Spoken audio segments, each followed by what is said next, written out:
નમસ્કાર મિત્રો, option trader Gujarati new learning વિડીયોમાં આપ સૌ મિત્રોનું હાર્દિક સ્વાગત છે. સૌથી પહેલાં અગત્યનું ડિસ્ક્લેમર કે આ વિડીયો માત્ર એજ્યુકેશન પર્પઝથી છે. આની અંદર કોઈ પણ જાતની કોલ ટિપ્સ આપવામાં આવતી નથી. ઓપ્શન ટ્રેડિંગ એ રિસ્કી છે અને છતાં પણ જો કરવું હોય તો તમારા ફાઇનાન્શિયલ એડવાઇઝરની સલાહ લઈને પછી જ કરવું, જેથી કરી તમારા રિસ્કને તમે મેનેજ કરી શકો. હવે આજના માર્કેટની અંદર તમને જે આ મૂવમેન્ટ દેખાય છે 134 થી 286, જે લગભગ 150 પોઈન્ટ ઉપરની મૂવમેન્ટ છે, પણ એ મોસ્ટ ઓફ બે કેન્ડલની અંદર પૂરી થઈ ગઈ છે અને પછી આખો દિવસ માર્કેટે 211 થી લઈ અને 286ની રેન્જમાં ટાઈમ સ્પેન્ડ કરી દીધો છે. હવે આવા માર્કેટની અંદર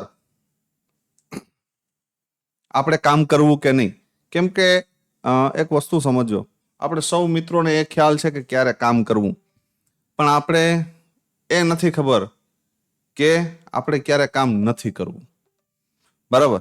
જ્યારે આપણે એ ખ્યાલ પડી જાય ને કે આપણે નથી કરવું કામ, ત્યારે સમજવાનું કે તમારા સારા દિવસો ચાલુ થઈ ગયા.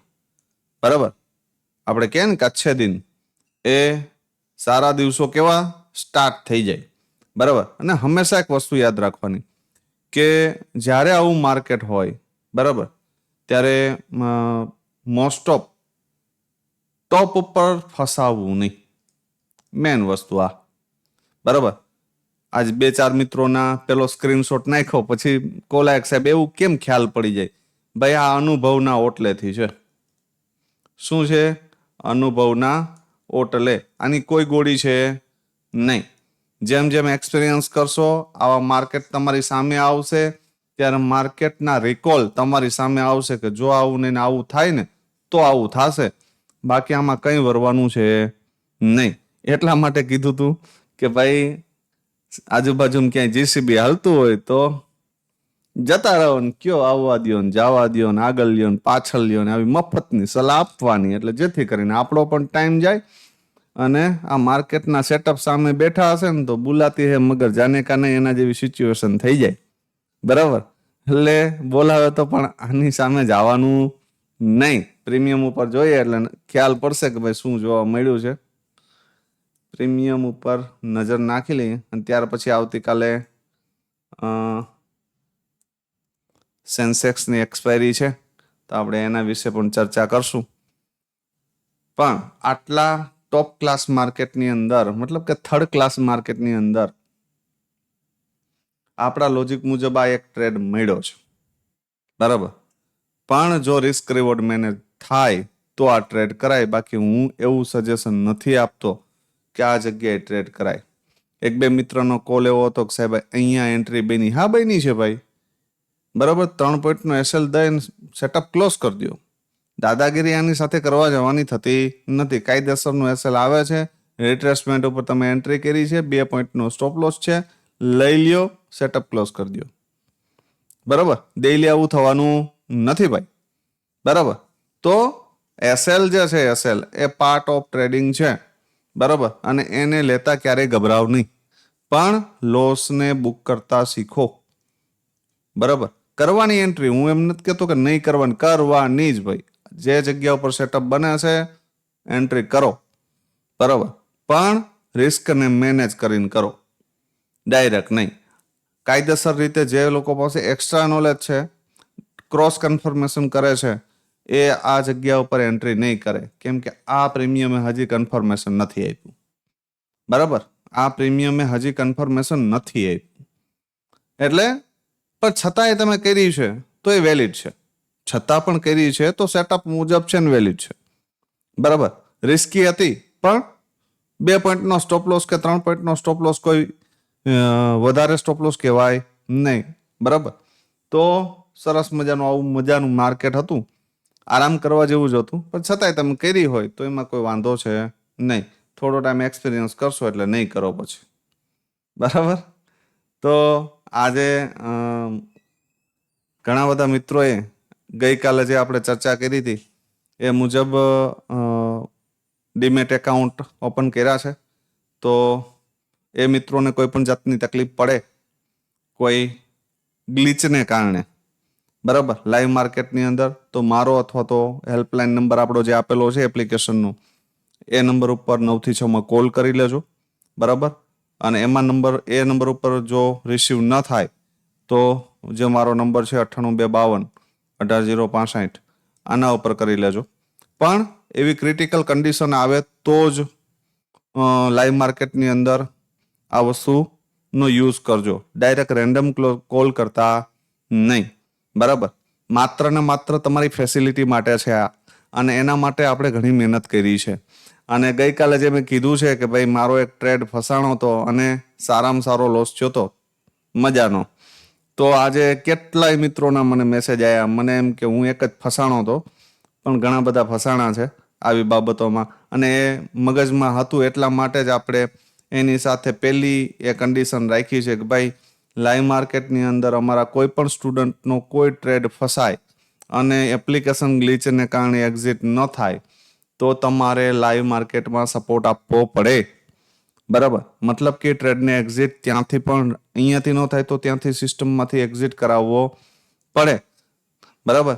તો એક એ વસ્તુ જે મિત્રોના આવા ગ્લિચને કારણે લોસ થયા હશે ને એને માટે સમજાશે કે આ મહત્વ કેટલું છે, બરાબર.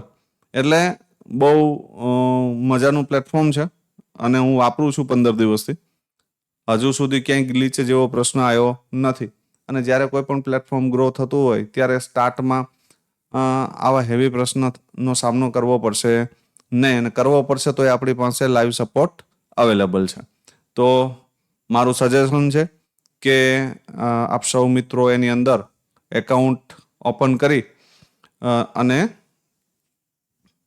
ટ્રેડિંગ કરો. આવનાર સમયમાં અમારા કોડ ઉપરથી જે મિત્રોએ એકાઉન્ટ ઓપન કરેલા હશે એ લોકોને ઘણા બધા ફાયદા છે. 2-3 ફાયદા મેં લખાવ્યા ટેલિગ્રામની અંદર શેર કર્યા છે, પણ એના સિવાયના ઘણા છે.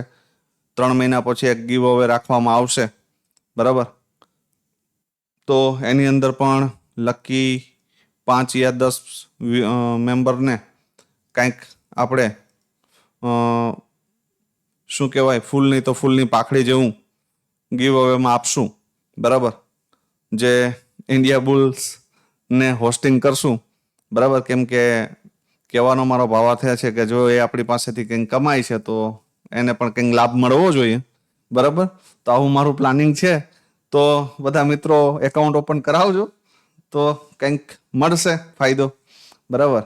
બાકી મેં તમને કીધું એમ કે આવનાર સમયમાં આ યુટ્યુબ આપણે જો કહીને ના પાડી દે, ત્યાં ના પાડે ત્યાં સુધી કોઈ વાંધો છે નહીં, પણ પાડી દે અને આને આપણે પેડ પ્લેટફોર્મ ઉપર લઈ જવું પડે તો 1 યા 2 વર્ષનું એક્સેસ ફ્રી આપવામાં આવશે જે મિત્રોએ આ લિંક ઉપરથી એકાઉન્ટ ઓપન કરવામાં આવ્યું છે એને, બરાબર. તો સમજી લ્યો ધ્યાનથી, આવતીકાલે નિફ્ટી શું કરી શકે. જે સ્ટ્રક્ચર પરમ દિવસેનું હતું ને એ સેમ આજનું છે ભાઈ, બરાબર.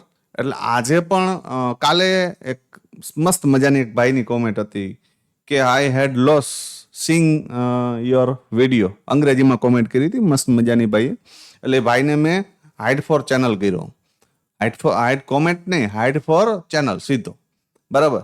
કે ભાઈ મેં તમને ક્લીન એમ કહું છું કે ભાઈ 24,050 અને 23,953 આ બેની વચ્ચે રહે તો આ નાગિન ડાન્સ જ કરશે.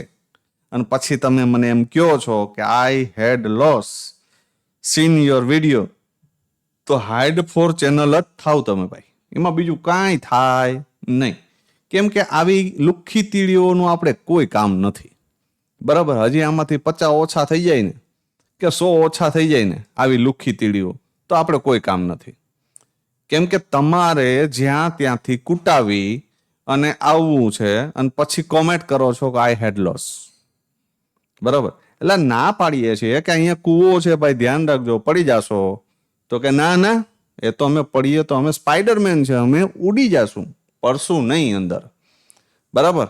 એટલે આવા સ્પાઈડરમેનો દૂર રહેજો, હજી પણ ચેનલથી દૂર થઈ જાજો. બાકી એક જ પેટર્ન સવાલ છે, સીધો હાઇડ ફોર ધ ચેનલ થઈ જશો, પાછો અનબ્લોક થશો નહીં, બરાબર. સમજદાર મિત્રોનો ઈશારો કાફી. સમજી લો આવતીકાલે નિફ્ટી શું કરી શકે. 24,286 ની ઉપર ન નીકળે ત્યાં સુધી આપણે અપસાઇડને ભૂલી જશું, આની ઉપર નીકળે, એક સ્ટ્રોંગ 15 મિનિટ ક્લોઝ કરે, એનું રિટ્રેસમેન્ટ આવે, સપોર્ટ લેતું દેખાય તો પુલબેક સાથે 366 દર્શન કરશું, બરાબર. અને એની ઉપર નીકળે તો 24,447. પોસિબિલિટી બહુ ઓછી છે, પણ માની લઈએ કે નીકળે તો જશે અહીંયા, બરાબર. ડાઉન સાઈડ માટે 24,211. સમજો જે જગ્યા ઉપર માર્કેટ ઉભું છે, આ ઝોન, આની નીચે માર્કેટ નેગેટિવ જ છે, મગજમાં ફીટ ટચ કરી લેજો, બરાબર. પણ ધારી લ્યો કે આ એરિયામાં ઓપન થઈ ગયું, અહીંયા ક્લોઝ કરી, તો એક રિટ્રેસમેન્ટ આ એરિયાને મારી લેવા દેજો. અને પછી અહીંયાથી આપણે પેલો ટાર્ગેટ 24,134, અને જો ભૂલમાં બ્રેક થઈ જાય તો 24,042 દર્શન થઈ જશે, બરાબર. એમાં કોઈ નવીનતા છે નહીં. અને આની નીચે જાય તો 968 આવે તો એ પણ કોઈ નવીનતા નથી, બરાબર. પણ આવે તો જો આ રેન્જમાં કાલ રમે તો કાલે પણ નાગિનના અંશ જ છે, યાદ રાખજો. અને આ રેન્જ પરમ દિવસેની રેન્જ કરતા નાની છે, તો આમાં ડીપથી બાયનું સજેશન હું નથી કરતો, બરાબર. એટલે મગજમાં ક્લિયર એન્ડ કટ કરી લેજો. સમજી લ્યો 2 પ્રીમિયમ કે ભાઈ એમાં શું થઈ શકે. આજે થોડા સેફ લેવલ આપ્યા છે, કેમ કે જે પ્રમાણે માર્કેટની કન્ડિશન છે, ઇન્ડિયા વિક્સની કન્ડિશન છે, એ મુજબ આપણે ક્લિયરિટી સાથે જાશું. એકાદો ટ્રેડ છૂટી જશે ને તો જવા દેશું, પણ જ્યાં સુધી શ્યોર કન્ફર્મેશન ન આવે, મતલબ કે મેં જે લેવલ કાઢ્યા છે એ શ્યોર થોડા કાઢ્યા છે, બરાબર. સમજજો ધ્યાનથી. કોલનું પ્રીમિયમ છે 24,300 કોલ, પુટનું પ્રીમિયમ છે 24,200 પુટ. સમજો 300 કોલમાં શું થઈ શકે, 200 પુટમાં શું થઈ શકે. જો મોર્નિંગમાં જ્યાં સુધી આ યાદ રાખજો, આ ક્લોઝિંગની ઉપર છે ને, આ ક્લોઝિંગ, કેમ કે આ લેવલ થોડું નાનું પડે છે એટલે મેં મિડલમાં લેવલ નથી આપ્યું, પણ આ ક્લોઝિંગની ઉપર જ્યાં સુધી છે ને ત્યાં સુધી આ પ્રીમિયમ પોઝિટિવ છે. ધારી લ્યો કે આ એરિયામાં ક્યાંક ઓપન થઈ જાય તો આ ખાલી માત્ર ને માત્ર મારા મત મુજબ જ્યાં સુધી આ ઝોનની ઉપર એક 15 મિનિટ ક્લોઝ ન કરે ને ત્યાં સુધી આને માનતા નહીં, બરાબર. આ ફર્સ્ટ કન્ડિશન. ક્યાં નીચે ઓપન થાય તો આ એરિયામાં ઓપન થાય અને અહીંયા રિટ્રેસમેન્ટ મારે, અહીંયાથી નેગેટિવ કેન્ડલ એક આપે તો આની જગ્યા 55 રૂપિયા છે, અને એનાથી નીચે જાય તો 39 રૂપિયા, બરાબર. તો આપણે વિચારશું ક્યારે આ કન્ડિશન કરે તો કે એક વખત 55 ને બ્રેક કરે અને ફરી પાછું યા તો 55 ની ઉપર નીકળે અને ફરી એનું રિટ્રેસમેન્ટ આવે ને, બરાબર, 40-45 ની આજુબાજુ ક્યાંય પણ, બરાબર. તો અહીંયાથી એક 2x થઈ શકે. ક્યાં સુધી? આ ક્લોઝિંગ સુધી.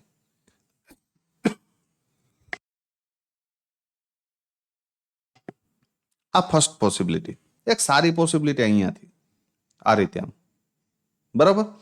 સેકન્ડ પોસિબિલિટી કે ધારી લ્યો કે આ સીધું અહીંયા 39 આવી જાય અથવા તો 39 ને બ્રેક કરી દે અને ફરી પાછું 39 ની ઉપર નીકળે તો એક રિટ્રેસમેન્ટ ઉપર એન્ટ્રી કરી શકાય. પેલો ટાર્ગેટ 55 અને એનાથી ઉપર નીકળે તો 87 અને એનાથી ઉપર નીકળે તો 95. આ પણ એક સારી ઓપોર્ચ્યુનિટી છે, બરાબર. પણ કમસે કમ 70-80 જતું રહે ને તો આ કેપિટલ 2x થઈ જાય. પછી આપણે વધારે મોહમાયામાં પડવું નહીં. થર્ડ પોસિબિલિટી કે મોર્નિંગમાં આ ઝોનની ઉપર ઓપન થઈ જાય અને આ 111 ની ઉપર ક્લોઝિંગ આપી દે 15 મિનિટ, તો ફરી એનું રિટ્રેસમેન્ટ ડીપ આવે ને આ ક્લોઝિંગ એરિયાની આજુબાજુ અને અહીંયા સપોર્ટ લેતું દેખાય ને તો એક નાનો એવો ટ્રેડ 129 સુધી કરી શકાય. 129 ની ઉપર એક 15 મિનિટ ક્લોઝ કરી દઈ, સ્ટ્રોંગ બુલિશ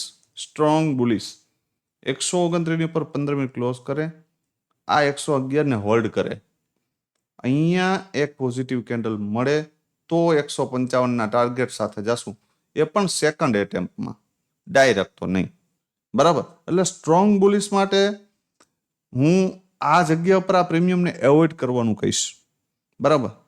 હા, આ એરિયામાં ક્યાંક ક્લોઝ કરે ને પછી અહીં ડીપ આવે ને તો અહીંયાથી એક હિંમત કરી શકાય, બરાબર. બાકી બેસ્ટ 2 ટ્રેડ છે. આ ઝોનની ઉપર નીકળે ફરી અહીંથી પુલ બેક એન્ડ કન્ટિન્યુ, અથવા તો આ ઝોનની નીચે નીકળે ફરી આ રીતે. આ 2 ટ્રેડ માં સારા એવા રૂપિયા બની શકે. બાકી તો મોહમયા છે. બરાબર. તો 24,200 પુટ સમજી લ્યો. 126 ની ઉપર એક 15 મિનિટ ક્લોઝ કરી દે. સ્ટ્રોંગ, ધમાકેદાર. બરાબર. અને પછી એનું રિટ્રેસમેન્ટ આ ઝોનમાં આવે.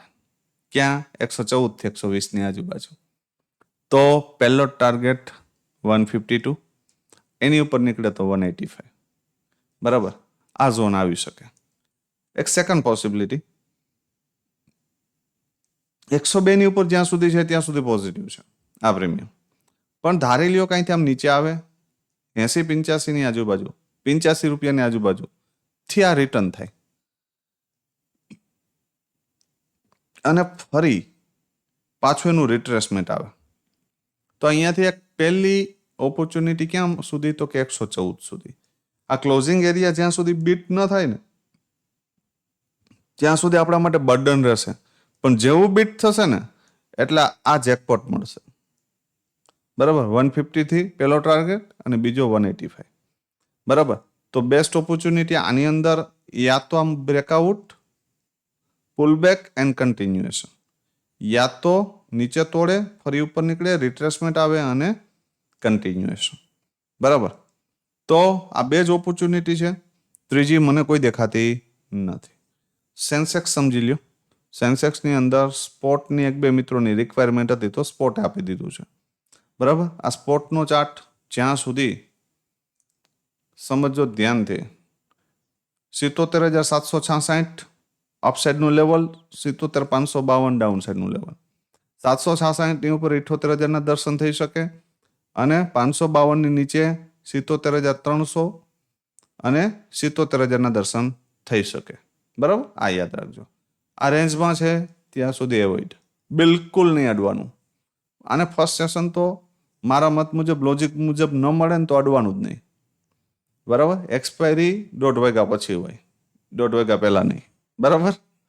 તો સમજદાર મિત્રોનો ઈશારો કાફી. 77,700 કોલ છે અને 77,600 પુટ છે. આ બેમાં શું કાંડ થઈ શકે સમજી લ્યો. ધ્યાનથી સમજજો. એક બેસ્ટ એન્ટ્રી મોર્નિંગમાં સીધું બ્રેક કરે 229 ને, ફરી એનું રિટ્રેસમેન્ટ આ એરિયામાં આવે. ક્યાં? 200 રૂપિયાની આજુબાજુ. તો એન્ટ્રી કરી શકાય સપોર્ટ લેતું દેખાય તો. પહેલો ટાર્ગેટ 304, બીજો 360. આની ઉપર હું ડાયરેક્ટ વિચારતો નથી. સેકન્ડ પોસિબિલિટી, આ પ્રીમિયમ ક્યાં આવે? ડીપ. ક્યાં? 86 ને બ્રેક કરે, ફરી 86 ની ઉપર નીકળે, રિટ્રેસમેન્ટ ઉપર એન્ટ્રી કરી શકાય. પહેલો ટાર્ગેટ 147, બીજો 169 અને ત્રીજો 229. સરસ મજાનો એક ટ્રેડ મળી શકે અહીંથી. બરાબર. ક્લોઝિંગ એરિયા સુધી મળે તો પણ સારામાં સારો ટાર્ગેટ 2x થઈ જશે. બેસ્ટ એન્ટ્રી 45 ને બ્રેક કરે, ફરી 45 ની ઉપર નીકળે અને એનું રિટ્રેસમેન્ટ આવે, 30 આવે, 40 આવે, ક્યાંય પણ આવે અને એ જગ્યા ઉપર એન્ટ્રી પોઝિટિવ કેન્ડલ બનાવે તો એન્ટ્રી કરી શકાય. પેલો ટાર્ગેટ 86 મતલબ કે 2x, બીજો 169 મતલબ કે 4x. બરાબર. આ ઝોન સેકન્ડ ટાર્ગેટ. તો આ જગ્યા ઉપર નજર રાખજો. બરાબર. વધારે બેસ્ટ બાઇંગ એરિયા આ હોઈ શકે જો નીકળું તો. બરાબર. પુટની અંદર સમજી લો. જો મોર્નિંગમાં આમ કરીને 267 ની ઉપર એક 15 મિનિટ ક્લોઝ કરી દે અને ફરી પાછું 210 થી 220 ની આજુબાજુ આવીને સપોર્ટ લઈ તો કન્ટિન્યુએશનમાં 462 મતલબ 2x અને એની ઉપર નીકળી ગયું તો 665 મતલબ 3x. બરાબર. થઈ શકે આવું. હવે ધારી લ્યો કે આ હેવી ગેપ અપ જ ઓપન થઈ ગયું તો પછી એને આ જગ્યા ઉપર અહીંયા સપોર્ટ લેવા દેજો અને અહીંયાથી બાઉન્સ બેક કરે તો વિચારજો. એક બેસ્ટ ઓપોર્ચ્યુનિટી કે મોર્નિંગમાં 155 ની નીચે ક્યાંય પણ ઓપન થઈ ગયું, ફરી આમ કરીને આની ઉપર ક્લોઝ કર્યું અને એનું રિટ્રેસમેન્ટ આવે ને તો એન્ટ્રી કરી શકાય. પહેલો ટાર્ગેટ 210. બરાબર. બીજો ટાર્ગેટ 267 અને એનાથી ઉપર નીકળશે તો બ્લાસ્ટ 462 અને 665. બરાબર. પણ આ પોસિબિલિટી તો પછી ઓછી છે, કદાચ આ ઝોન આવી શકે. બરાબર. તો બે જગ્યાએ એન્ટ્રી બની શકે છે મને જ્યાં સુધી લાગે ત્યાં સુધી. બાકી મેં કીધું એમ મોહમાયા છે. બરાબર. તો આશા રાખું છું કે ક્લિયરલી સમજાણું હશે આજે આપ સૌ મિત્રોએ શું કર્યું છે, સાઇડવેઝ માર્કેટથી કેટલા મિત્રો બચી શક્યા છે અને કેટલા મિત્રોએ આજે બલિદાન દીધું છે, બરાબર, એ કોમેન્ટમાં જણાવજો. બરાબર, ફરી મળીએ. વિડીયોને વધુમાં વધુ મિત્રો સુધી શેર કરજો મિત્રો. અને કોમેન્ટ ઓછી થઈ ગઈ છે થોડોક ટાઈમથી, તો થોડી નજર રાખજો. બાકી મારી નજર થોડી આડાવડી થશે, યાદ રાખજો. તો ફરી મળીએ નવા વિડીયોમાં. ત્યાં સુધી જય માતાજી, હર હર મહાદેવ.